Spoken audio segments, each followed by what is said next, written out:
Think of yourself as dead. You have lived your life. Now take what's left and live it properly. What doesn't transmit light creates its own darkness. Marcus Aurelius.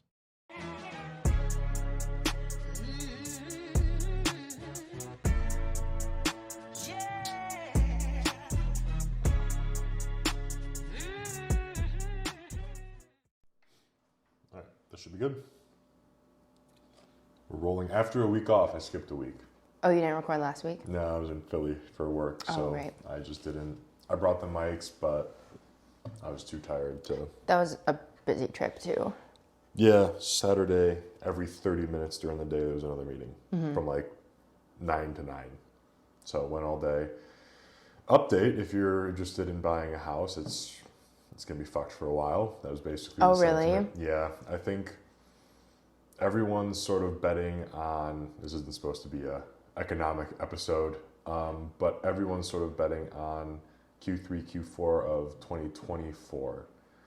2024, For when okay. inflation rates, everything start to like normalize. I don't know what kicks that off. I don't know how fast or how violent that drop's going to be, because the problem is if it drops fast, something really bad happened. Like a lot of people got laid off, like people are foreclosing on a ton of homes. Like a lot of really bad things are happening. So you might have heard the term like soft landing mentioned a lot when people talk about rates and the economy. Like that's a sort of slow regression back to normal, employment, unemployment, wages, inflation, everything sort of settles in this nice little perfect ideal level that the Fed has arbitrarily set, it might seem. And once things sort of reach that level, they promise they'd keep their hands off of raising rates or even start cutting rates. So What will those normalized rates in 2024 look like compared to what they were pre, I think we're when probably everything going to be went- sitting around like 5s and 6s. And what were they before? Like 2, mid-2s. Oh, wow. Yeah, high 4s, I think at low, like the lowest we'll probably see. But we were at over 8 this last week. Last week. Last we week? were over 8%. Yeah, I Wow. think Friday it closed just under. It's like 7.9 something was the average mortgage rate being quoted. This isn't the financial podcast. This is a TISM podcast. But That can be a TISM. I really don't want it to be. I just know it. I don't Yeah. enjoy it. You don't want to talk about your work on. It's just I've done it for a very long time, so I'm unfortunately literate in it. But anyways, welcome is back good to the because I'm show. not. Yeah, a lot of people aren't, and I think that's a good thing to be. Ultimately, it's just sort of why I changed my major from marketing when I was doing my undergrad to finance. Mom picked me up one day from school when it was like sophomore year or something, so I didn't have a car yet, or I didn't bring my car up there, and she was like, "You learning anything?" Because she knew I was going into marketing, because she was in marketing too. Oh, yeah. I was like, no, not really. I kind of know all the concepts they're going over. Mind you, like we're in intro to marketing, Right, so I'm it's sure like it was first going to year. open up a little bit, but still, like classes are very easy, very basic stuff. She's like, the one thing I regret, because she ended up doing marketing too. So the one thing I regret not doing when I was in college was using the opportunity to really learn something that would benefit me going forward. So she's like, finance would have been that thing. So I was like, okay, fuck it, we'll do finance. So that was her way of saying, you don't need a 4 Get point, out, you yeah. know, just don't take another year because we're not going to pay for another year. Yeah. So I changed it to finance, struggled all the way through. Can't really say it helped me with financial literacy or making smart decisions Oh, at all. really? No, I think actually being in it, getting a job in it is what I learned the most. I don't But think you I couldn't used have gotten a job in anything. it without a finance degree, probably. I challenged that too. Like, do you think you could do what you're doing actually. now with a marketing degree? Not like you personally skill-wise, but I'm just talking about like getting I think the hired finance in. degree helped me, but ultimately I got the position I did out of school, where I got it because of my internships, Oh, yeah. my recommendations I got from there, and the people I knew who got me my internship. So It's all about who just you know. like real business, experiencing who you know Yep. trumps education 10 out of 10 times, I would say. So was it another thing that helped me get that position? Yeah, but I can't say I learned stuff that I'm using today or have ever used since. Yeah. We can talk about education. Sure. No, but I didn't even do an intro. That was just bad. I just jumped right into doom and gloom in the housing market because okay. permanent rent You in gave class. some positive. It's going to come down in a year. No one really knows what's going to cause that. Yeah. That's just everyone's, I think, hopeful guess. Yeah, that's best case scenario. But anyways, welcome to the Full Metal Cast. Welcome back, Thanks. Miss Brit. Thank you for joining after taking a week off. You also went on a little work conference as well. I and did. I'm not going to obviously Yeah. pressure you to disclose where or what it was, but obviously you shared your engineering background on the show before, and you mentioned a very large interest in a particular topic that we've covered before in the field that you're in. I thought maybe you would like to share a little bit more about that. Yes, it was a conference on. Actually, this was my first time going to this society's conference. I haven't previously been a part of this group, so I didn't really know what to expect, but it was on bioinformatics and like health. What is that? Bioinformatics is basically just like data science, but for biomedical purposes. Okay. Yeah. And I was actually kind of surprised at how widespread the topics were at this conference. So, I mean, that's like a very broad umbrella, and that's usually how these things are. Like, it's kind of just a broad overlying term, and then people, as long as your research fits within the general scope and themes, then you can, typically come. But yeah, it was really cool. This was my first, like, I would say heavy on the AI, bioinformatics, data science type of conference. The ones I have always gone to in the past are very like human engineering focused. So that might be like robotics, a field we call it biomechanics, like health sciences, orthopedics, a lot of stuff like that. So this was my first true, like, this is an AI machine learning conference. And yeah, it was really cool. One of the keynotes that spoke, he was a guy from Georgia Tech. Okay. And he's been all over. Like, I think he did his PhD in the Netherlands. He still owns a company there that's like actively doing research. And then he's now a professor at Georgia Tech. So he gave one of the main keynotes on the last day. Did he have like a typical accent or no? I don't know where he was from because he sounded pretty American. Oh, interesting. Well, sounded American. He had like an American accent, Sure. I would say, but his background and just everywhere he's been was all over the place. So I honestly have no idea where he's from. And I would imagine he's probably picked up bits from all of those places because he was in the Netherlands for like 10 or 15 years. Jeez. Went somewhere else, and then now he's at Tech. But yeah, it was really cool. He gave a keynote on the differences between like biological intelligence and artificial intelligence, and just going into the idea of, will artificial intelligence really ever match up to the human brain, which we talked about this, I mean, a number of episodes ago. Like, that is the fear of a lot of people, is that AI is going to become as smart as a human and have, sentiency and all of that. I mean, kind of the moral of the story was no, it's not going to. And we've talked about this, like, you can't program in the feelings or those learned emotions that a human brain has in artificial intelligence. So that was kind of the premise of his keynote, which was really cool.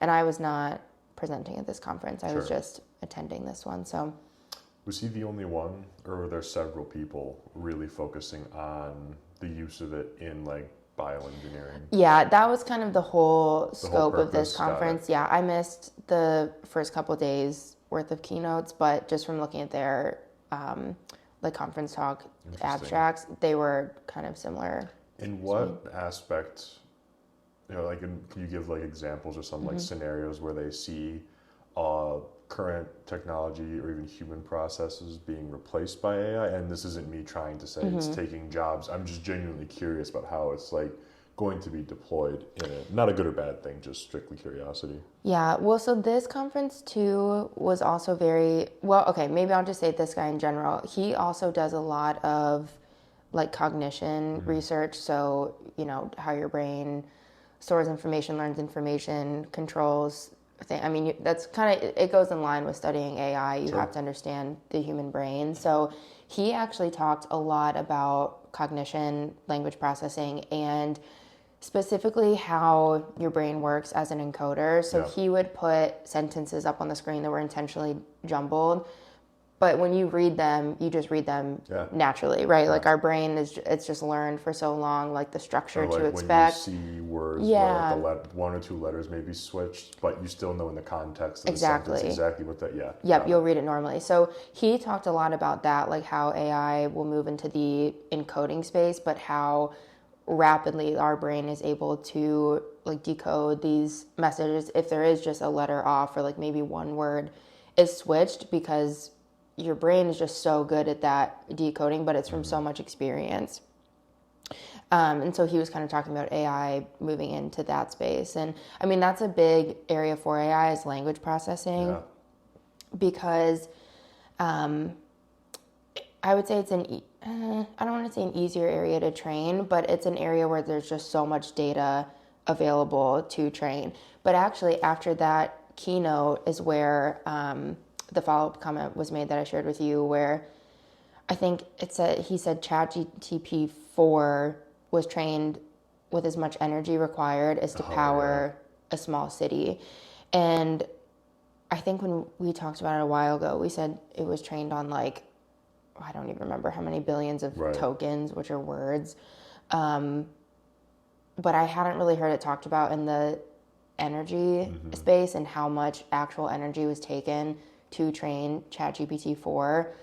And I don't mean to interrupt. Was that amount of energy, was that simply what was used to program and train it, or is that the amount of energy required to keep it running day over day? Yeah, so that refers to computational energy. And so that was just constantly, that's what it's using? Well, they gave that specifically as like a training example. So to me, that means just to train ChatGPT 4 to be able to do what it does now took as much computational energy as would be required to power a small city. To keep it running and to keep it updating and continuously training, I have no idea. But it has to be. But just that initial training. And I did not fact check that. That was just something that was, a comment made. Yeah. But that is a big thing with AI is how much computational energy it does take up. I know I mentioned this too to you, but I was reading, for my job I have to exist on LinkedIn, and actually I have something I want to go over in this episode which made me just crack up again, is just regarding LinkedIn brain rot. But there was an article about how it wasn't like Greenpeace, but similar movement, or just environmental groups in general were getting concerned about the amount of energy and carbon footprint that AI companies in general would be producing, and I thought like that's absolutely ridiculous. Like, yeah, it sounds ridiculous, but the high performance computers, the supercomputing, I mean that takes so much energy. Well, like mining cryptocurrency too. Yes, similar concept, I suppose. And then it is one of those things. I get it though. If you read it, you're like, oh, this is just another But considering that it's true, then you combine it with the amount of energy we also want to use to power cars now, the mad push for electric so quickly. Yeah, we have to find some There's got to be, middle it's got to be ground. a smoother or longer time horizon to get there, because I can go on about the infrastructure in the U.S. It's just not there. But yeah, there's that. Interesting though. Yeah, the cool thing about that conference, it was at this old museum, I guess, that was to honor like soldiers and sailors that had been in this particular city during the Civil War in particular. That is cool. Beautiful. Yeah. This whole building was so beautiful. I think I showed you a picture of the like main theater area where all of the presentations are happening. Like the Gettysburg Address engraved into the back wall. On the side pillar, they had tablet engravings from like the original City Hall records. And it was really cool with like numbers of how many soldiers were entertained in this theater during the war, how many soldiers were like brought in when that was transformed and used as a hospital, and how many people they treated there. And then the whole thing, I mean, just every story was just old artifacts and history, and it was really beautiful. That is very, very cool. And also in the original structure, like there were no elevators, everything was still like the original marble staircases. It's not very handicap accessible, is it? It's not. ADA would not be happy, but it was beautiful to look around at. That was cool. I get the push to not add that sort of stuff. You don't want, it's a historic site probably, so you can't probably work on it the way you could to make other things handicap accessible. So I get that. That's fine. The interest in AI, and I get it that this conference was specifically about that topic, but I think your field and the heavy interest in it in your field says something, because I hold engineers to be pretty level-headed, objective people that don't really subscribe to a lot of the social noise, let's just call it, outside of academia. I think academia in general likes to sort of dip their toes into that pool at a minimum. But I think in general, professionally, engineers are you have to be logic-based to do what you're doing. And so if you guys are looking heavily and, I mean, really leaning into AI, I think there's something there. And especially, in medical, again, everything does come with a trade-off, but I think that's where it might make sense to do. Again, the fear is what happens when you get someone who's not as level-headed or objective thinking, or who's too objectively thinking and puts it to use, especially in context of the global conflicts happening right now. Yeah.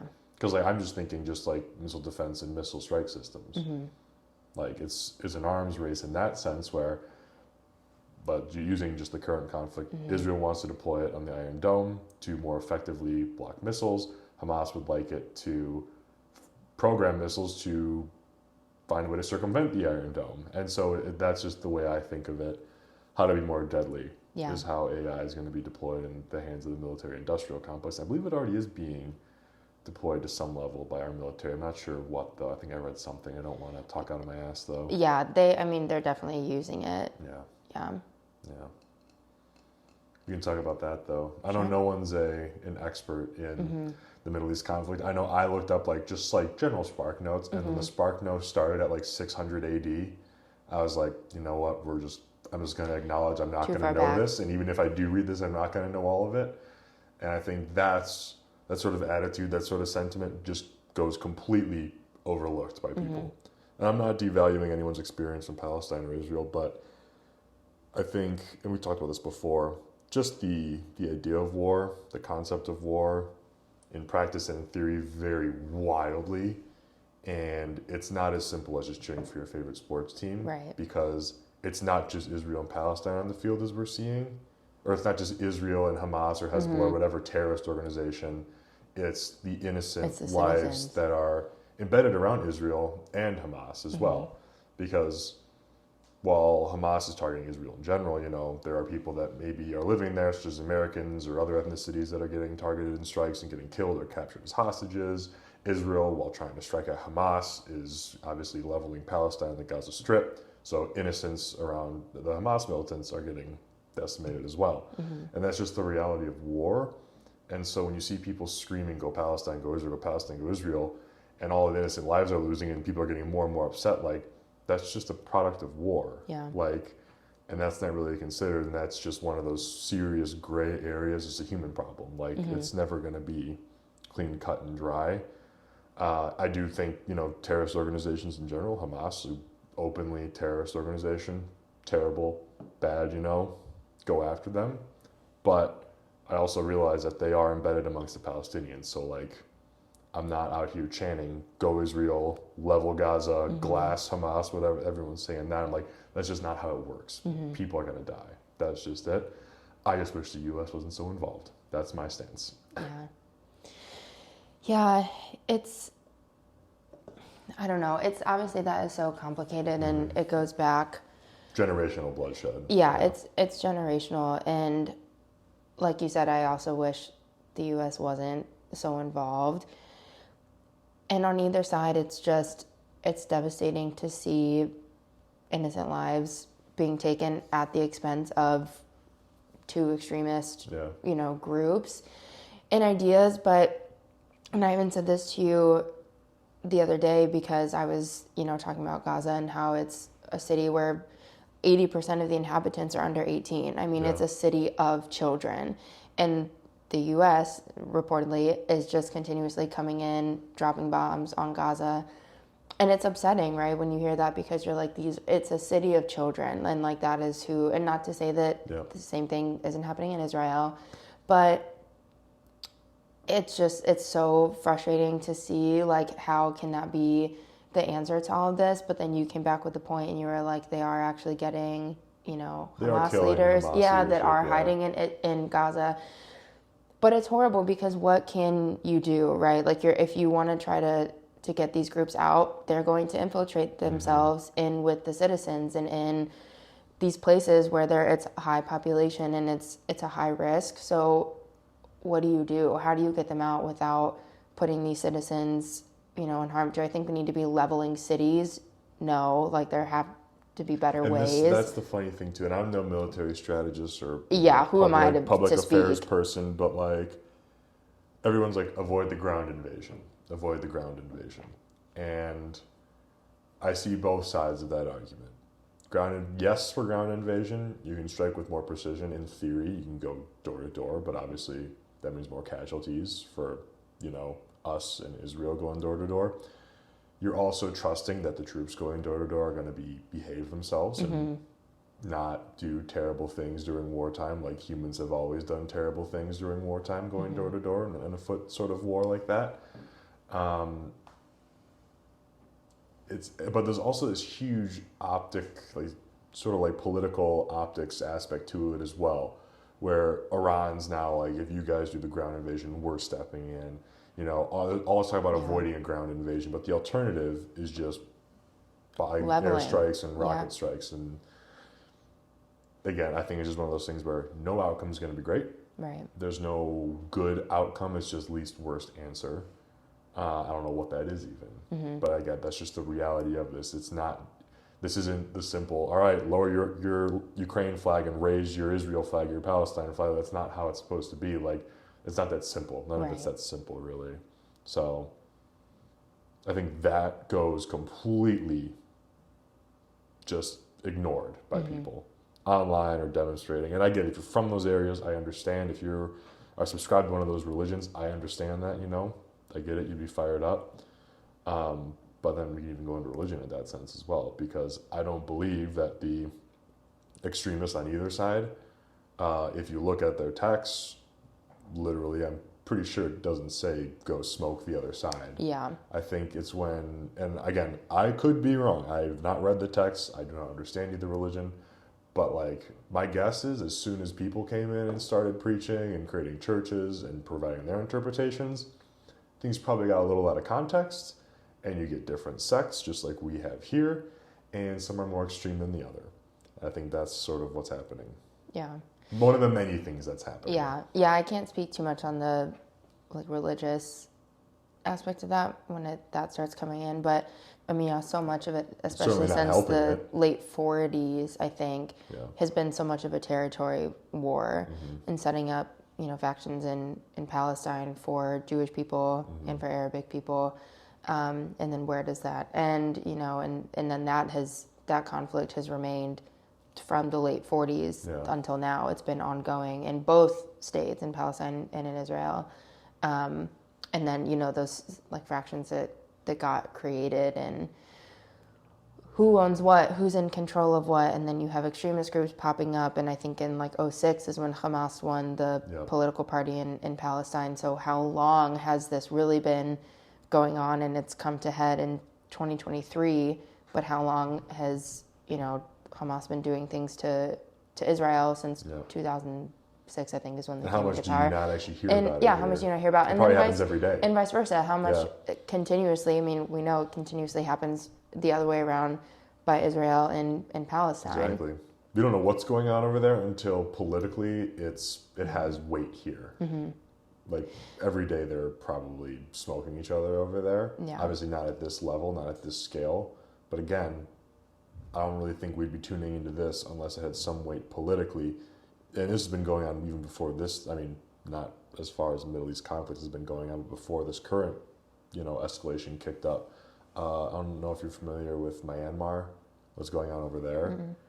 They had a democracy set up essentially, finally. Long story short, the military overthrew the current government over there, and it's just been going from farm to farm, just purging these farm villages based on religion, essentially. And so there's a huge revolution kicking off over there where these little farmers are trying to hold off the entire military state. That's been going on forever, but no one knows about that here. You have no idea about that. That doesn't serve us because politically. we have no. So that's the thing. This could be going on, and we might not even get the chance to know about it if it didn't help us in some way or didn't serve political parties. So well, and I have my own strong opinions on Western media when it comes to Arabic territories, and I think that's also why this got so much attention, because it was a great way for the media to take a terrorist group and to group them with an entire Arabic state and say, look at, the horrors that this group creates. And that's exactly what it did. I was in the gym, a couple of days after all this happened, and it's a gym where there are like a bunch of TVs on the back wall. Every single news outlet is just, it makes it very blatant, the message that they're trying to get across, but it would be like Israeli mother and son hide from the horrors of Palestine, right? Okay, well, it's not the horrors of Palestine. That's my biggest issue. And that goes, I see that. The news does a shit job at that as well. But also, a lot of the people who are supporting Palestine, I'd say most, aren't doing a good enough job at differentiating themselves from the terrorist group that's running the show. And it goes back to what we were saying. I think it's hard because those terrorist groups are infiltrated all across the state. Yeah. So how, oh, I see what you mean. I get this, demonstrations here, news here. There's not a big enough push. Palestine, all of Palestine is in Hamas. And I made this example too. The KKK was a group that, at least to my knowledge, was distinctly American at the time. That'd be no different than the media overseas calling or referring to the entire United States as the KKK. That's how I'm viewing it. And maybe I'm missing the boat. Maybe Hamas rose to political power there by a majority vote. Maybe most of the people there identify with Hamas, in which case it's a bit of a different story. I don't think it was majority vote. I think it was a lot of like a Taliban vote sort of thing. Yeah. Gotcha. And again, I'm not an expert. I can't say that. I'm not either. Yeah. But from my perspective, a completely ignorant perspective, it seems to be there is no effort to differentiate Hezbollah, Hamas, and terrorist organizations, who are the ones who are actively waging war, as far as I know, against Israel, versus the entire entity, which is Palestine. And a great point to that is, so that same day, right after everything was happening, I was telling you there was that story on, I think it was CNN again. This news reporter was following this senator in the state that we live in here. I got something about that too. Yeah, through the halls, whatever, and she's asking him you fly a Palestine flag outside of your office. Do you not care about the? If you need to take anything out that I say, that's fine. But are you supporting children being decapitated and women being raped, all this stuff, And she's grilling him, and that's obvious what angle she's coming from at it too, and that she thinks that Palestine in general falls under this branch of this terrorist group, because she's saying you have a Palestine flag, you support the decapitation of these children and the murder of the women. That's what she's asking this man. She's now he gave no comment, which I can partly understand because it's the day all of this is breaking. I can somewhat understand not giving a comment. I still think he should have said something, but what you were saying, it would have been easy enough for him to say my flag is for Palestine, my flag is not for Hamas. Yeah. They are two separate things, and I honestly think that's how he should have responded. I don't see how that's not the thing, which makes me question. Maybe they're a little more embedded and intertwined than I originally thought, but I don't know anything. I think that, maybe in that specific example, I think a lot of times people keep their mouths shut until they've been given the okay to say something, He's a senator, of course. He's not going to just turn around and go off on this. He doesn't think of his own stuff as intern rights. He's waiting for someone. Yes, yeah. But that whole thing was so okay, you have a Palestine flag, you're now supporting this terror in general, and it would have been so easy for him to just say no, they are two different entities. And of course, and I've said this 200 times, I wouldn't want to see this happening the other way. I wouldn't want it to be terrible media Israel, about and anti-Semitic propaganda. I wouldn't want to see that either. But it's just so easy, I think, for Western media to hop on the somewhat more slander like towards it. And I have a bit of an opinion on this as well. I think the entire reason why we're getting involved is because unilaterally and across the entire globe, we are seen to have a very weak leader right now. Just senile, not all there, incoherent.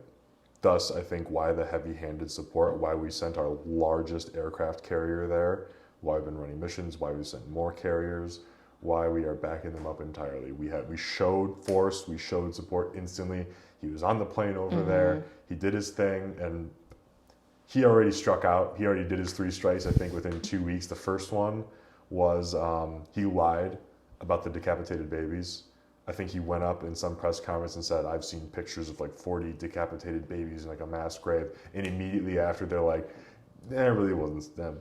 We can't confirm or deny that actually happened. So, okay, strike 1. Strike 2, I was telling you about this when he was over there. He was taking interview questions on like a plane about, and obviously the hot button topic was the bombing of the hospital, which I think we're seeing it was a stray Hamas rocket that hit it now, but there's still varying reports whether just the parking lot received most of the damage or the actual hospital received damage, because also the injury and casualty count from that is halved and is now favoring the lower estimate of that half now.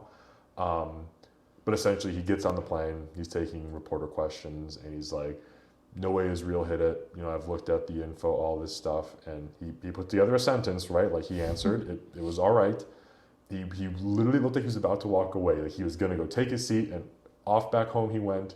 No, he turns around and he says something to the effect of like, gotta learn to aim straight, or gotta learn to shoot straight. So like clearly that was to Hamas. Yeah. Like, the fuck? Like, what are you doing, dude? Like, I was like, I can't believe it. This is not your time to show that you're funny or that you're even somewhat, like, there mentally. I was like, all right, strike 2. Strike 3 happened just this week. The White House page, and obviously it's not him, but, like, it's his White House, posted a picture of him shaking hands with Delta Force operators. These guys are, like, they're high-level dudes. Identities are supposed to be completely unknown. Threw their faces up on Instagram, 3 of them, him shaking hands with the president. Immediately deleted it, but of course it's all over Twitter. It's done, Yeah, it's all over Twitter. So like, who's gonna offer protection for these guys? Their families, like, you put their faces out there now. They'll be in witness protection for the rest of their lives. Hopefully not, but realistically, probably. If their Hamas, families, Iran, Hezbollah all know that we are helping Israel in this conflict, and they have faces of high-level dudes like that, I would be more than willing to bet that they are clicking away, doing some research, trying to find them. But brilliant. 3 strikes. We're not even 3 weeks in. Has it been 3 weeks? 3 weeks, 3 strikes. Yeah, that was quick. And obviously, not even counting our involvement being a strike. Right. But like, I think the entire point of our involvement appears to be like, look at how tough he is. Look at how strong America is with him at the helm, and like. It always is. I mean, when we get involved with anything, same with Russia, Ukraine. We're not even talking about the amount of stuff we are now diverting from Ukraine to Israel now. A lot of those artillery strikes are munitions that were sent or forwarded from the Ukrainian front to the Israeli front. You can see what's written on the shells, and like that's how it was confirmed that these were originally shipped to Ukraine. They've now been transferred to Israel. And so on top of this, Iran threatening to step in and China ready to kick things off with Taiwan. It's like, that then makes it seem like we will go in wherever it makes us look best. Yeah. Not necessarily where it's right to go in. Now, if we want to pull in Russia, Ukraine, I think it was right to go support Ukraine in that scenario. I don't want to like compare that to Palestine, Israel, but yeah, I mean, to then take weapons from Ukraine to give to Israel. You're no longer the newest thing that serves us politically. It's going here. Yes. That's still a war. It's very much going on. That's still a war that very much has the potential to go nuclear. It's been going on since And by the way, no one's talking about the fact that the 3 biggest enemies we've made in the 2.5 world conflicts we're involved in, I'm counting Taiwan and China as another one that we're stirring the pot with. All of the bad guys, for less than a quote unquote, lack of a better term, are all nuclear powerhouses. So like, did no one think like every single time a nuke-wielding crazy dictator decides to take land, we're going to be the tough guy and stand up. Like, I feel like we should have gone about it with a little more finesse because we just seem to have been all the stimulus, all the weapons. Oh, we don't have like a strategic stockpile of weapons anymore, by the way. There's a report that came out that said to replenish it would take more resources than we've ever used before to replenish our stockpile because we've sent it all away. So there's that too. Like, I think that... Now, I have a question there because it's always been known that our like definition of we don't have enough to the rest of the world is so like they have so much. Is it that type of thing where it's like we don't have enough by our standards? Or great question. I didn't read super deep into it. It was I think I mentioned it before. The Gray Man briefing is sort of like the news that I subscribe to. It's all just like briefs, data. There's no actual agency behind it that has like an agenda to push, is why I like it. I'm sure it's still sufficient, but I know the past several years there's been huge cuts in military funding, and we've been sending everything we've had to Ukraine. Away. Yeah. So I truly do believe we do have a sufficient shortage right now. And that concerns me greatly because we're pissing off everybody on the other side of the world. If something were to happen here, and by the way, their primary focus is to make sure things are good here. One could argue that things have not been good here, so why are we stepping across the sea? Yeah, if something were to happen here and we don't have sufficient resources to deal with shit here, that's a problem. That's what bothers me, because we're pissing off some really scary people who really don't give a shit about anyone but themselves or political fallout for stepping out of line, clearly. And we just sent everything away because it looks good for the political parties that be. And that makes me very upset. Speaking of which, one thing I wish we shipped away a little sooner, but it still made me a little angry. Gavin Newsom tweeted a couple days ago, he's going to Israel. The California governor. Oh, I was going to say my bad in saying I don't know who this is. He's going to Israel. Why? Because he thinks he is going to be a presidential candidate. So he is going to go to Israel and check in on all the good guys, the people in the hospital. I literally was like, your state looks like it could be the Gaza Strip right now, dude. Why are you leaving? Why are you leaving your state, which, by the way, you ran completely into the ground, like, to go to Israel? I mean, don't get me wrong. I wish we shipped you over there a while ago, and I wish you stayed there. But like, what made it even better? The timing lined up perfectly. I mentioned that we talked last time about how the California assault rifles have to have certain attachments, like that fin. A Supreme Court judge overturned their entire assault weapons ban this week. Huge news, great news. He throws a fit, calls them far right, pro-Trump, extremist. Granted, California is the only state that has this rule, so like, is the judge really the one out of line saying, yeah, no, this isn't constitutional? Yells at this judge, goes crazy, and then goes, I'm going to Israel. Just dips out, pieces out, right? Because his presidential campaign means more to him than his failing state. There's a new hot ticket item to... Yeah, exactly. So I thought that was hilarious. I was like, what are you going to do over there, buddy? Yeah. No one knows who the fuck you are. No one knows who you are. Yeah. I live here, and I don't. You said his name, and I mean, that could just be on me being ignorant. He's not going to be anywhere near the action. He's going to go somewhere that looks good to get photo ops. He's going to say he did all this stuff, and he's not really doing anything, and then he's going to come back. Typical state politician who really should be doing nothing, making sure the roads are good. He's going there for a photo op. Exactly. And to show that he's on what we have decided is the right side. And the only thing I have to prove that his state is failing, so someone made an app for California where you can report like human droppings on the sidewalk. Yes. And how you cannot see any bit of the state anymore. It's all just like markings of like where it would be. I think that started in San Francisco because it was so bad there. Yeah. And then, you should probably deal with that first. Yes. Before trying to be the face of peace in the Middle East, I'm going to say. Yeah, clean the literal shit off of your streets. So funny. Speaking of politicians, the LinkedIn thing. There was a post that one of the larger institutions from my state posted that they had our governor touring their facilities to help with some of the financial troubles that's going on internationally, but focusing more so what they can do, in the state. And I said, you know what? Let's look at the comments because LinkedIn comments are the Amazing. greatest source of comic relief throughout the day. You're either going to get somebody who is just sharing their opinion, agreeing with an opinion just to look good, or throwing their opinion out to the void because, you know, they feel like it's important to hear, and they're all just terrible takes. There's nothing good. 99% of the comments were violently negative towards our governor. Really?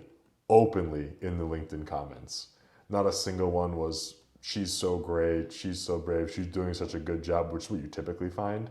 All of them were like, do your fucking job, or like, what the fuck are you doing there? Don't you have work to be doing? Your shit. I was like, yeah. It's like, hell yeah, Damn. get her. Get her. These are all like, Well, she made a lot of promises for you guys, she right? made one promise. Okay. She But made that one one promise. is a big one. Her and singular promise that she ran, and I voted for her too. I will admit, her during her first term running, because before she ran, I said, because even before she ran, the roads in our state were abysmal. I said, if a politician ran just on the sole promise, on the sole platform of fixing the roads, you're a state politician. What the fuck else should you really be focusing on other than infrastructure, really, in your home state? I was like, I would vote for him. And that was her only promise. That was her only platform. And I voted, and she hasn't done shit. Your roads are still atrocious. They're even worse because out of all the politicians, too, she was handed a golden opportunity on a silver platter of the Wuhan flu striking when everything was shut down and nobody was allowed to go anywhere and all, you know, the roads were empty. That was your time to put everything under construction and follow up on the one promise that no politician has ever been able to back up. You had the opportunity to be that person and you blew it. You did nothing. Oh, because construction wasn't considered essential. Good job. You shot yourself in the foot, which might have been intentional because she realized there's no way I'm going to be able to do this anyway, so I got to have an excuse for myself. And then waited for everyone to then start driving more than they ever have before after the thing, and then put everything under construction. So now it's even worse because traffic's terrible because everything's down to one lane on every major freeway. She's the worst. She's terrible. Oh, by the way, she was still getting her hair done, her makeup done, all this stuff, which weren't essential businesses during the thing. Because she was in the running to be vice president potentially. I didn't know that. She was very high up in discussions and in, you know, news talks. She was on CNN, all the big, you know, stations doing interviews and stuff because she was going to be in the running potentially for vice president.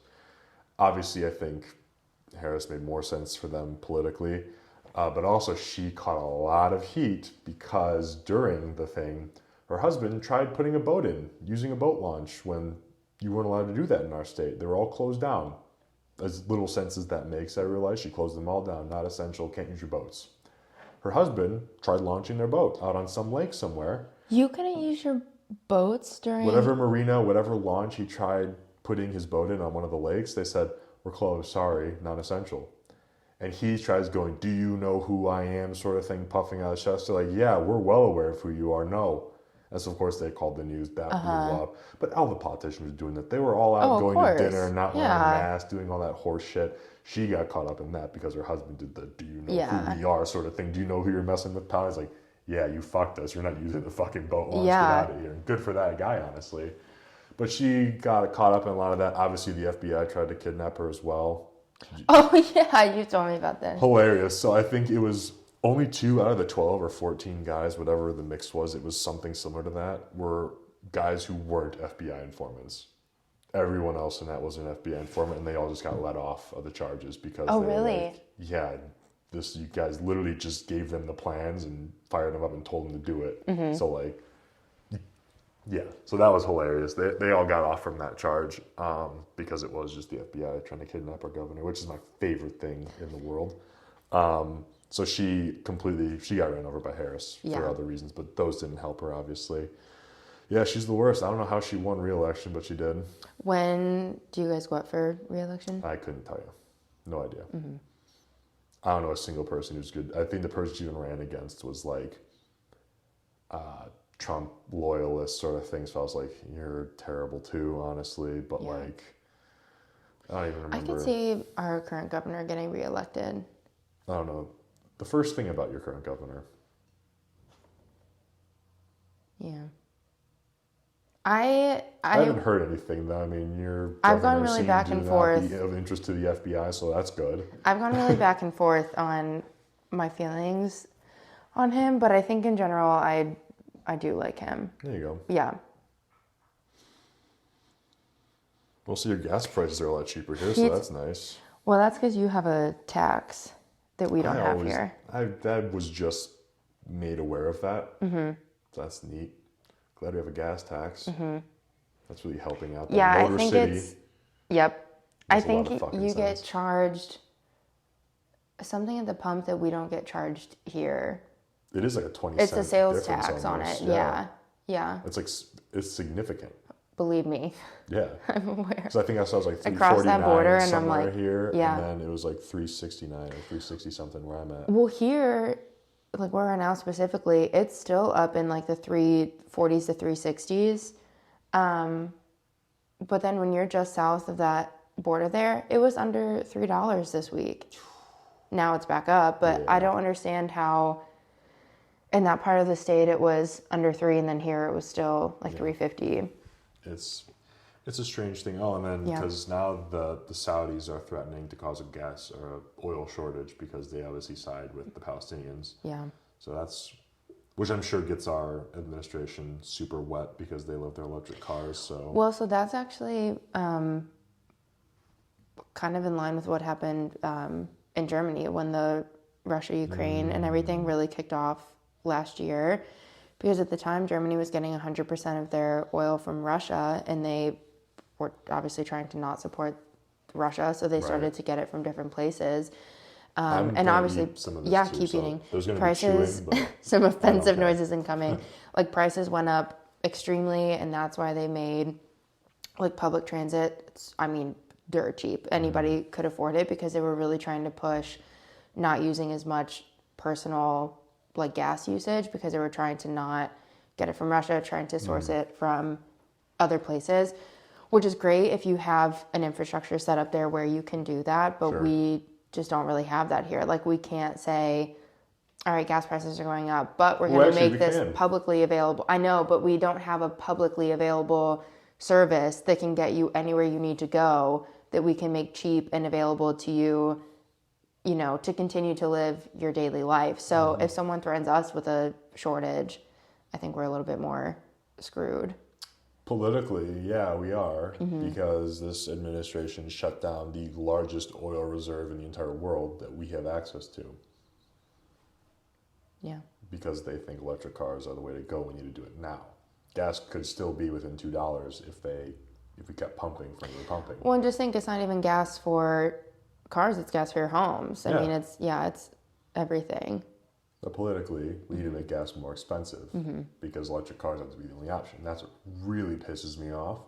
It's not a choice then. You're not making it a choice for people at that point. You're forcing them into a particular corner. And I think people need to have that choice.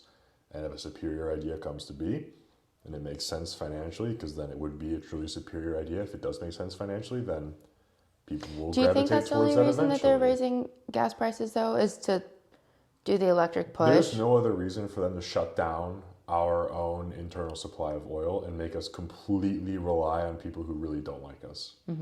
There's no other reason for that. It creates jobs.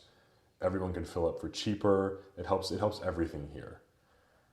I can't make sense why we would do that for any other reason other than it looks good politically. And you can make we're the Green Party for doing this sort of thing. That's it.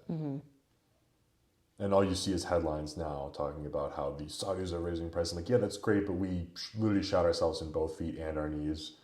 So, like, yeah. Also, if they're raising prices because we got ourselves involved in a war that we don't need to be involving ourselves in. Crazy, huh? Then they can raise the fucking prices. Yeah, we did that to ourselves. Yeah, exactly. It's incredibly stupid.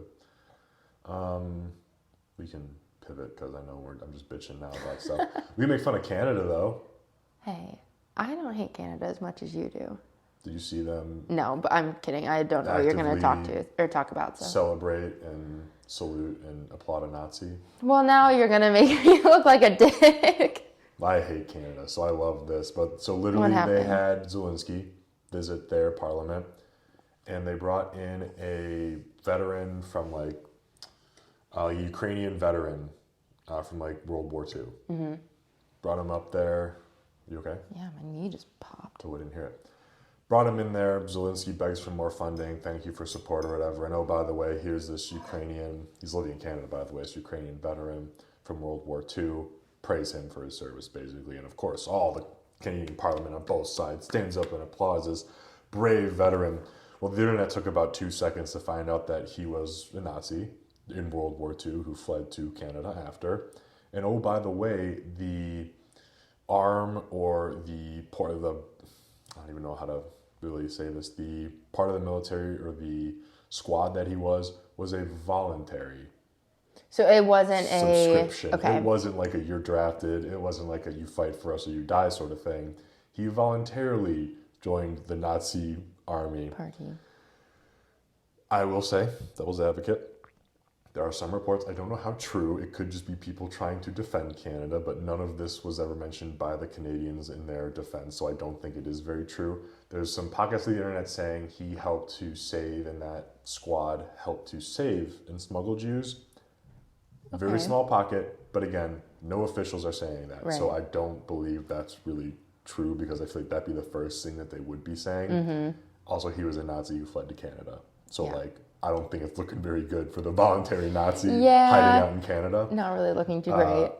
But yeah, this like 98-year-old dude's like, fuck yeah, finally getting my recognition, you know? Yeah. And of course, Canada was like, I can't believe we did this. This is insane. I was like, it just goes to show how insane the blindly rooting for Ukraine is, that you wouldn't even do your homework.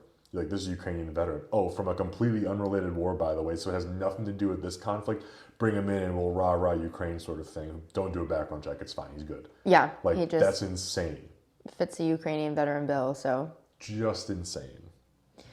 Actually, I don't know why this really made me think of it, but there's a place probably like 10 minutes, actually where I used to live here in that town.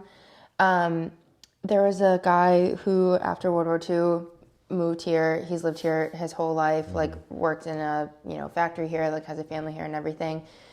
He, maybe 10 years ago, maybe a little bit more, was accused. I'm trying to move this mic so I don't chew in it. Oh, was accused of being Ivan the Terrible. Whoa.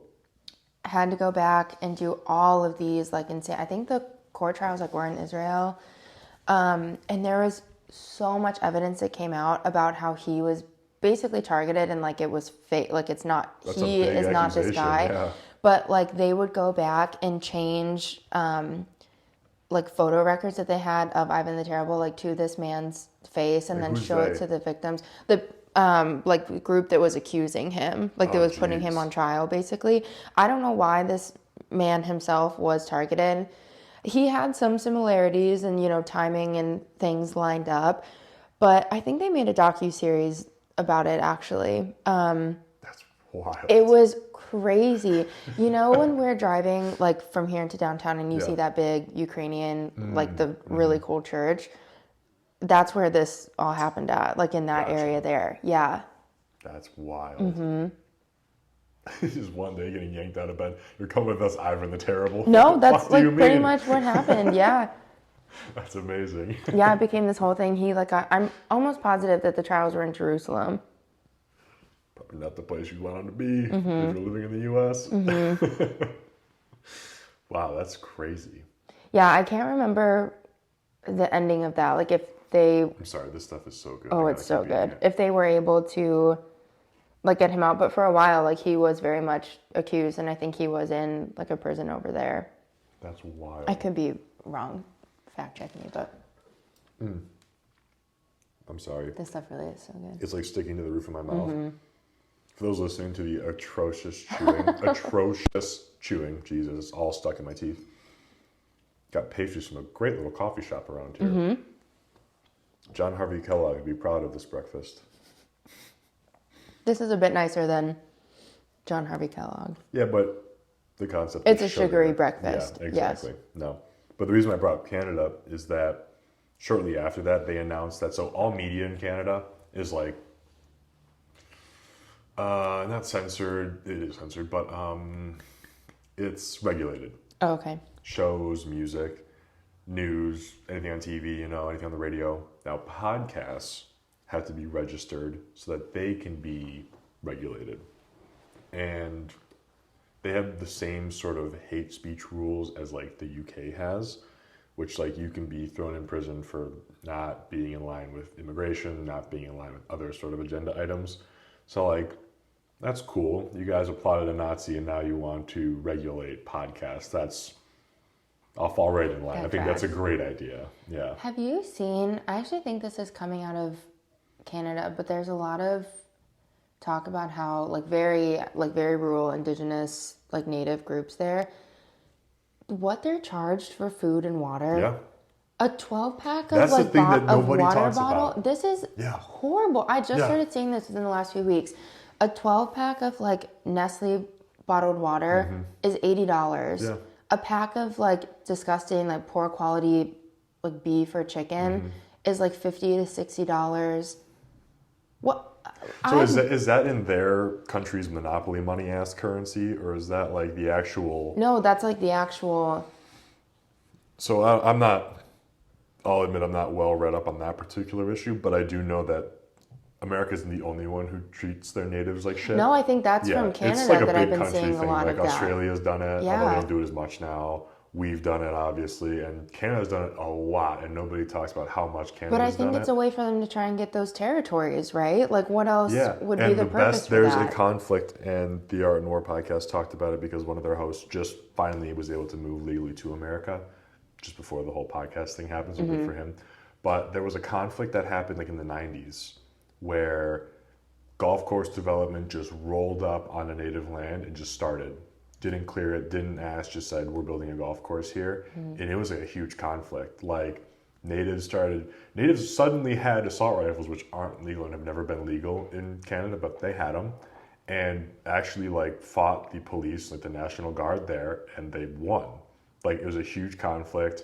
There's a museum about it. Like, they actually have a police car, like, riddled with bullets there.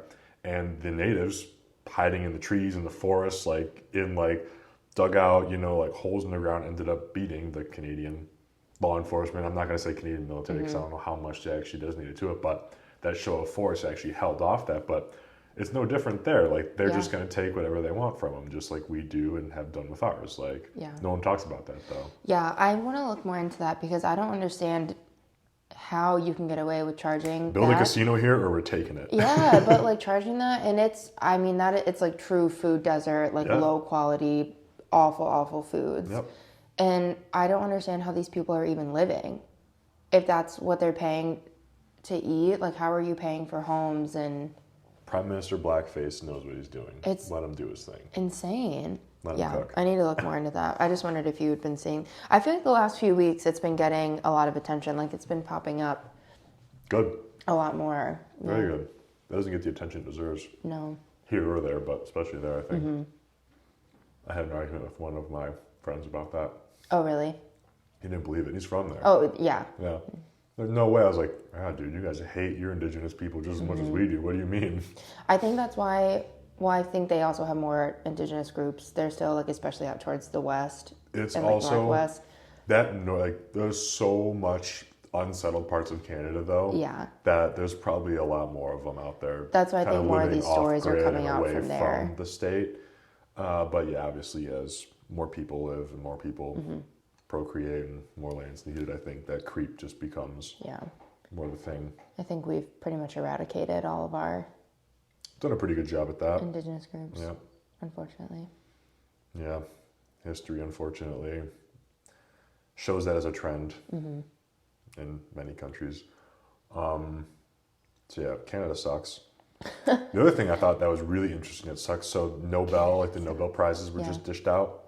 Did you follow that at all? I haven't seen There were some interesting scientific ones actually regarding like the measurement of like molecules and light, and I'm not smart enough to nearly explain what it was, but I was reading up as they released. I'm so sorry, but I'm going to sneeze. You might need to cut this because it's going to be so loud. Make it as loud as you can. Oh no, it's going to get stuck. This is even worse. Edging the sneeze. Oh, this is so bad. All right. Keep going. It's a good feeling. But anyways, I was following, because I'm interested. what's new, who's getting the Nobel Prizes, especially since a lot of politicians have been getting them lately for not really doing anything other than just existing. So I've been getting the feeling that certain Nobel Awards are more like participation trophies. One was given out. I forgot what award exactly it was. I wrote it down here. Yeah, I don't have the specific Nobel Prize it was, but it was handed out to the individuals who researched the treatment, I'll just call it to avoid getting flagged, that was the only way to treat the Wuhan flu when it was going around. And oh, by the way, not a single one who received the award was the actual dude who came up with the mRNA molecule and delivery method for this intervention, really, not even mentioned. By the way, and actually the statistics of this were after like 120 days of receiving a full dose, we'll call it, it becomes less than 1% effective. So I'm just going to throw that out there. It's not a great intervention, and you want a Nobel Prize for it. On top of that, this was released by the Gray Man Network that said, I'm just going to censor this. I'm just going to read it as it is because there's just a lot here. The CDC concealed around 277,000 cases in 2021 and opted not to reveal them to the public. The cases were among the vaccinated or partially and intended to underreport breakthrough cases. 144,000 were recorded in California, Maryland, New York, Texas, and 28 other jurisdictions in April through June of 2021 and reported to the CDC. Another 133,000 cases occurred among Medicare beneficiaries in January through September 2021. The CDC claimed that data on partially persons were not reported publicly, but rather were collected to ensure that they were being appropriately excluded from the number of breakthrough cases as described as best practice on the CDC website. The discovery of the concealed files was revealed through 2 separate responses to Freedom of Information Act requests. So you lied, you fudged the numbers about its efficacy for those who received it, but here's a Nobel Prize anyways, so that made me kind of giggle. This is not in relation, no, you're fine, whatever. I'll play devil's advocate a little bit and say if you are going to report on like this percentage of and this percentage of people are still getting the thing after either not getting the vaccine or fully getting the vaccine, I do understand not putting the partials in there because that, you're not looking at either ends and that is going to skew your data. But does that mean hide those numbers altogether? No, but I can understand leaving them out of like the general, either completely non-vax or completely vax, because if you have someone who's partial, it's gonna obviously mess up. But yeah, just keeping it redacted altogether is ridiculous. Yeah. Even funnier, this just came out Thursday or Friday, maybe yesterday, maybe even. Pfizer priced their version of ivermectin 2, which is known as Paxlovid, at $1,400 a course. So Paxlovid is Pfizer's new miracle drug that treats. To no one's surprise, the active ingredient, the active molecule, is ivermectin in it. And if you remember what was happening... And it's $1,400? During the stockpiles of ivermectin were being burned and destroyed. It was being hailed as this snake oil...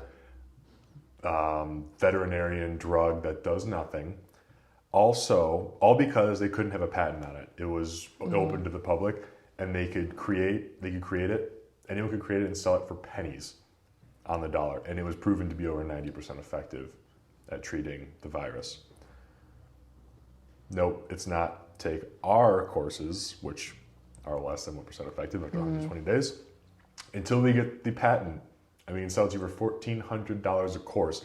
What's even worse, though, and this I only got from reading many, many pages of data over the course of many months during the time it was going on because I had nothing better to do, Gilead is still administering remdesivir to treat it. Now, though, the course that you have to pay for a treatment of remdesivir is $3,500. Stop. And actually, studies have shown that people on remdesivir have shown the worst side effects and have died more than anyone else while taking it. So the most severe symptoms we now come to know is associated with this virus are actually side effects listed from remdesivir. I've never heard of this. Is this like a long-term? So remdesivir was the first thing that was being administered to people, and everyone on a ventilator was on remdesivir at the beginning of this. Okay. And so the dude who founded this back in the 80s or whatever it was theorized to be this treatment for like yellow fever with some African disease that was like super deadly, super dangerous. Whoever came up with it, I believe he might have won a Nobel Prize actually for it, claimed that it was this big treatment, or maybe it was a Nobel Prize, but he hailed it as this miracle treatment for whatever deadly African disease that he was trying to cure. After testing it in the field, his exact quote, word for word, and why he completely gave up the patent on it, he said remdesivir is unequivocally incompatible with life. It just kills everyone who takes it. To no one else's surprise, someone in the CDC ended up picking up the patent and figured, we can make money off this. Everyone who's on a ventilator, everyone who suffered the most severe symptoms of the virus at the time when it was first starting out, because the only thing they were using to treat people was remdesivir when it first came out. Trump hailed it as a cure, even though he never used it, and he just heard Fauci saying it, so surely it's got to be a good thing. It led to the worst side effects and the most deaths, people on it. You can now pay $3,500 to treat yourself with it. That is absurd. And meanwhile, we were actively burning and destroying like 2 cents a pill, actual treatments for it, generic medication that could have been used to treat it. So that whole thing is hilarious. It's all about money. Absolutely hilarious to me. So funny. But yeah, so there's that. Speaking of pharmaceutical industrial complex, Obesity Week just happened. Obesity Week? Yeah, and it's not like a fat pride gathering. That's what I thought it was too. No, it's actually, and in theory, it sounds like it's for good. It's ran by like the Obesity Society, where a lot of doctors, physicians, scientists come together and discuss, causes. Okay. Hilarious, first of all. Causes, side effects, everything related to obesity, and they acknowledge it as like an epidemic. Unfortunately, though, the star of the show, much like how your conference, the star of the show was AI, the star of the show at Obesity Week this year was Ozempic. Stop. That was it. From what I understand, there's an agenda. As in, like, that's their answer? I read the agenda, but every article and every takeaway that I've read from Obesity Week was focused on Ozempic and how it can be used long-term to treat obesity. Because, of course, looking at the additives and lack of regulation that the FDA has for food here in the States wouldn't be a logical first place to start. Gym membership, I don't think was discussed either. Yeah, don't move your body at all. We're one of the most sedentary countries that exist. Don't go to the gym, don't work out. And the FDA can just keep pumping shit into food, but it's fine. I'm going to show you. I have the agenda here. I'm going to show you, but I'm going to read the About Us page because it is a little funny. At the Obesity Society, there is no us without you. Our About Us page is really about you. Everything the society does is done by and for people like you. I'm not fat, so I don't think so. Every action we take supports professionals in the obesity field and people who are impacted by obesity around the globe. Whatever your perspective, scientific, clinical, public health, economic, personal, or any other, you are dealing every day with an intractable, I'm not really sure what that word means, I'm going to be completely honest with you, worldwide epidemic. You know as we do that obesity affects individuals, families, friends, and neighbors in countless communities and societies everywhere. Our society has been charged with advancing the science-based understanding of the causes.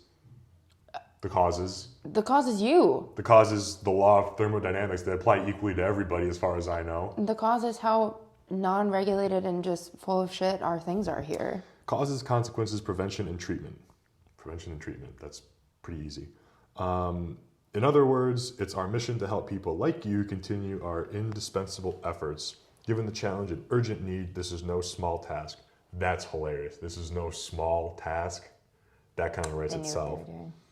Founded in 1982, 2,800 members, helping you make a difference, awards and grants, etc., etc. Pretty hilarious. We know the causes. We know the prevention. It's no small task. That made me laugh out loud. Anyways, here's the... Excuse me. I'm eating so naturally I can't breathe. Ironic, given the topic. Here's the agenda as it loads. I'm going to hand you the phone. you know more about agendas with, this stuff and reading it.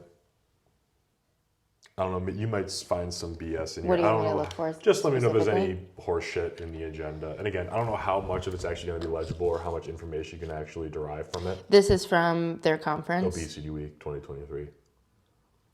Treatment boot camp from 11 a.m. to 4 p.m.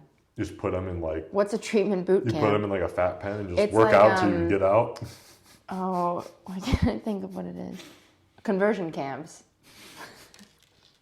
You got to pray the fat away like you pray the gay away. Talk about, okay, something crazy is, and I see this come out of like Utah a lot. When people... Okay, what's Utah? Okay, parents specifically will do the like fake kidnappings of their children. Do you know what I'm talking about? They're literally like kidnapping camps where like parents will have their like 15, 16, This is a 17-year-old TikTok thing kids. or is this real? No, this is true. There's like a whole thing about like kids who are like now adults who have had to go through like serious rehabilitation because their parents will have them get kidnapped. They get taken up to like a very like secluded like place out in the like mountains, and they're basically just forced to live on like some campsite for some like months up to a year. I wish that were me. And then how dare your parents kept you in your nice loving home. Live in nature like God intended. Yeah, but like they have these children get kidnapped. Like it will literally That be would like actually- that would fuck men somebody who up, come yeah. and kidnap That them, would fuck you up, blindfold them, like put them in a van, take them up to the middle of nowhere in the mountains, and they keep them there. And they just force them to like work. Is Israel fighting Hamas trained militants that were pulling from Utah? Is that what's happening? That might be it. But isn't that so That's fucked? crazy. Like, You have to look it what's up. the There's a point? full- Is that like to It's- punish them? Is it to It's usually like a punishment or like didn't make your bed, see you never? no, quite literally, like some of the kids that like will come forward and speak about it later will say like it's sometimes things that minor, Jesus. and the so, parents like, how will long are they almost up there freak for out. again? Oh, sometimes like I've seen reports where kids have been up there for like years. Yeah, I mean, is it just like, damn, little Johnny doesn't know he's gonna have 4 sister wives by the time he's 30, so take him away. take him away. Uh-huh. Okay, let's see.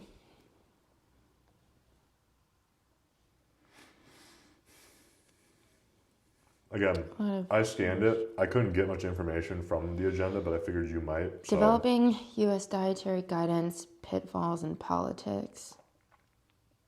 Which, like, I mean, in theory, unless that's the first time you've met about that, that's horseshit. Because if you meet about that every year, look where we're at now, not really getting very far. diversity in the definition of obesity.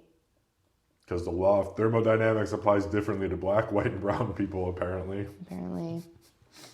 According to Lizzo, it does. Does one size fit all heterogeneous responses to second generation incretin-based therapy? What based therapy? I mean, this is true, incretin. I'm not sure what that is. It is kind of true that like now in different further generations to come, like if this is something that is running in your family, like I think treatments will Is it a have to be nature or different. nurture thing? I think now it's probably becoming both. Because I have no doubt that, and this is complete ignorance as well, so forgive me, this might sound stupid. Can you pass on Yeah. diabetes is genetic, I'm guessing? Yes. Okay, I get that.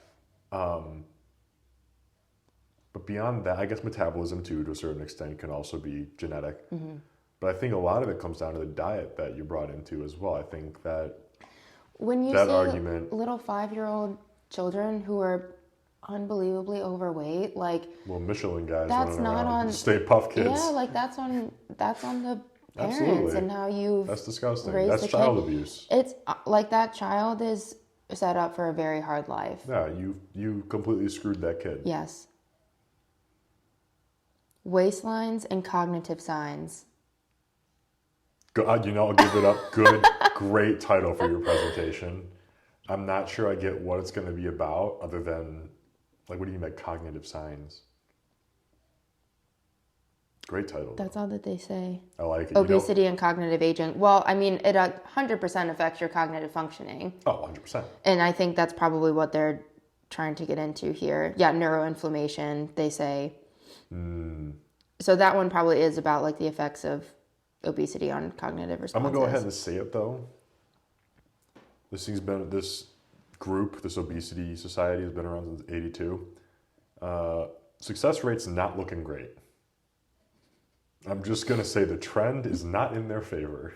I mean, it's sort of like our NIH, NIAD, all that stuff. Like, a lot of this is about behavioral psychology, which actually I'm glad to see. Yeah, honestly. I can get behind that. And yet that somehow because Ozempic was the talk of the conference. yeah, I think if they're coming at it from like behavioral psychology and that standpoint, like I that. think they need to do a better job, but I think that is the right angle to come at it from. Inter-organ crosstalk.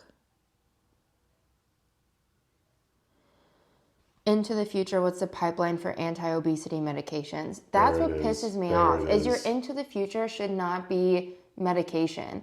Your into the future needs to be address the issues with our FDA, encourage people to be more active and not so sedentary.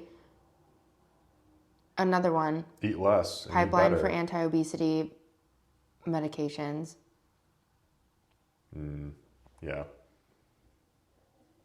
What drives overeating? This is another behavioral psychology one. I think those would probably be good. Yeah, I get now, those. I have seen a lot, and I feel like there probably is some validity to this. That idea of like, when you're a kid, you have to finish your plate before you can get up from the dinner table. Yeah, my parents I've are like seen that. a lot. Okay, and obviously this doesn't fit with you as an example, but I have seen a lot of people who struggle with weight issues say if I that wasn't active, you've seen my self-control with food. it's alarming how much food you can eat. But can you were acknowledge extremely that. Exactly. active. Exactly. Yes. If you ate the way you did and didn't exercise at all, you would be huge. Obviously, my tall frame helps though keep that off. Yes. I understand as well. But I mean, every day I'm typically. But you're aware of that. Like, you were very active, and also, yeah, you eat a lot, but you're not eating I shit. really like, only you eat one large meal. Again, like I'll snack here and there just to keep me going through the day, but I rarely eat breakfast. I can make it till dinner and then cram all my calories in, and that's sort of my. And you do eat very well, fasting I will say. Pattern I'm sort of subscribing to now. I love it. Yeah. Feel great with it. I like to think I eat well for the most part. Like during the weekend, obviously we're out and about and out with friends and drinking, going out. I'll treat myself. I'll eat some fried things and whatnot. But during the week, I'm always making my own meals at home. It's always chicken, vegetables, rice, pasta every now and then. But there's always a vegetable, every day at least. Is it the same dog? It's the ones from downstairs. That's hilarious. Yeah. But yeah, no, I like to think I eat healthier too than average. No, I do eat a lot though in one sitting, but that's just sort of the regimen that I'm on. But how the finish your plate concept. I have seen that linked a lot to adults then feeling a need to eat past the point of being full because it's this thing that they grew up with of I have to finish my plate. Great Depression Yes. and my mom's family, for example, they really had to, pinch pennies. And so even to this day, my mom's parents, who are going to live forever because they have the greatest health They're an genes incredible I've health. ever witnessed, they will save 2 bites left of a sandwich if they're not hungry. They'll put it in the fridge, the smallest amount, they'll save that. But similar thing where we always had to finish our plates. Obviously we were taller than average kids always, we did have to eat a lot. And we were always active though too. We were always playing multiple sports at the same time. That's just how we were. So that's okay, I think, when you are very active. But for the most part, if you're just meandering around the house and that's the most activity you get, you don't need to eat a lot. Yeah. In fact, I forgot, it might have been a Jocko book I read, and I understand he's very intense, so I'm not saying model your entire life and all your choices after what he does. I surely do not. But he was saying your need to eat 3 meals a day, that does not come from a survival, an evolutionary thing. We're just comfortable and we're accustomed to that. You can go days without food. You can fast for 48 hours and still be fine. You can fast for 24 hours and still be fine, Go ahead and do that. Be responsible with it. But you'll find out, and especially I've done that. I've experienced this too through my sort of intermittent fasting. I don't, if food's brought into the office, I'm not going to stuff myself on that now because I realize I don't feel good, when I disrupt my fast with, you know, a pizza or with like a donut or something, or load up on fries or something else. I'll wait, you know, till I have like my protein shake after the gym and my nice dinner that I cooked at home, and I feel better, I sleep better, I have way more energy. If I have that donut, if I have that gross thing, or I eat up on a lot of something in the middle of the day, I feel just like I ate a brick and I just want to go to sleep. And I think that's a cycle that we sort of have to really break and ignore, like that craving for sugar. I realize what's in front of us right now, not great. Although to be fair, this wasn't. Context. We ate like. We had a real breakfast. Yes, we had a real breakfast, and then this protein, was like meat, bring something back from. Yeah, it's a good treat, and I don't do this at all. This is fine too. This is not a normal thing, but it's one of those habits to learn. Like, you're not actually hungry. Every day. Yeah. This is just like, and that actually does. Are you hungry or are you bored? It comes from a survival place as well. I sort of misspoke in that sense. That sort of need to eat whenever there's food in front of you comes from, you know, the evolutionary aspect of you weren't sure when your next meal was going to come, so you got to eat when you can. We don't need that now. There's food everywhere. Constantly. So like, ignore those cravings every now and then and get used to that habit, and that'll only help. I think that's really good for you. No, I agree. It's and I think too you have to find like some people doing the intermittent fasting all day and then waiting until dinner. If you're someone who has like a binge tendency, right, that's probably not going to be good for you, because when it comes time to eat, you're probably going to way overdo it. You're supposed to, though, honestly. I mean, you got to fit like 3,000 calories in a day. Right, but I think for some people, which is like, why it works for me, actually. Yes, yeah, but for some people, like that's probably not going to start the best. Yes, I mean, you have to find like a way that it works for you. But like what you said, like not giving in to every little food craving. Like there will always be food there in our society. Like we are so blessed. Now we're also, you know, privileged. Like we don't have to worry about food. I'm sure that there are people who do worry about like, when will I eat again? But those people, even in those situations, the obesity society. Yes. Okay, so something else, just going through this agenda, there are a lot of really good sounding sessions, but they're all closed off and they're members only. So there's one that's like a neuroscience, a lot of behavioral science, clinical science. Okay, that one, that's geared more towards like surgeons. Where's the other one that I saw? One about like pediatrics. Those were all closed sessions. And then this is just what makes it seem to me like we've given up on trying to solve any issue and we're just going to make money. Yeah, because so the one that said, what was it? Like looking towards the future, medication. Medical treatment, yeah. It's never, this is like a career academic workshop. It's never too early to understand how to get ahead as an obesity professional. Like you are actively saying in the title, like... This is going to be an issue forever. Well, you're saying like profit off of this in your career. Like become an expert. Yeah. Yeah. It sort of feeds into that whole conspiracy theory of like, which I'm not saying I believe in, but I know it exists, that like the pharmaceutical and the medical industrial complexes here are designed to keep people sick, not actually cure people, because they need to make money. Mm-hmm. That sort of feeds into that whole thing. And I'm not saying that's what the Obesity Society is doing. I don't think the Obesity Society has that sort of weight. No pun intended. I just realized what just came out of my mouth. Has that sort of pull. I think it's just the system they exist in with the diet, the advice, I guess, or the recommendations from the FDA, from USDA, from all of our agencies here, which are led by people who really have no prior experience. Like, how can you have prior experience if you're going to be a politician or lead one of these agencies, who are just making money also at the same time? So ignorance and greed kind of leading the ship. Mm-hmm. The Obesity Society is just literally, it's a Sisyphus complex. Reading this is actually making me mad. The Obesity Society is constantly rolling the boulder up the hill. Yeah. Are you familiar with that? Did I just? Yes. Okay, cool. Yes. I know it's a big meme, but you're not really subscribed to the same TISM accounts that I am. So I think you've used that before. The Obesity Society is Sisyphus. That's crazy. Yeah, reading through that just made me angry. But also, I think they're a part of the machine. Also, it sounds like, given, or maybe they're just making their money and they're just following the rest of the pack. But either way, I thought that was funny that it was Ozempic that obesity society is focusing in on instead of just, I don't know, maybe eating less and eating cleaner and working out every now and then. Like, I mean, if you have a talk, you know that all of that combined is going to be way cheaper than taking Ozempic for the rest of your life. And just think what that is going to do internally to your body for the rest of your life. When we know that it's You're actually dependent taking on away it now. bone density, as well as other things too. That's where that weight loss comes from. You're losing like critical mass. No pun intended. I'm sorry. You gotta stop. I'm not even trying. It's like change the topic. As it's coming out of my mouth, I'm like, this is too funny. It's writing itself. Oh yeah, Ozempic's also theorized to help treat or prevent like Alzheimer's or dementia. I heard too. I haven't heard that one. This thing just cures everything. It does it all. Yeah. And fuck the people who actually need it, because you're not getting it anymore. In that sense.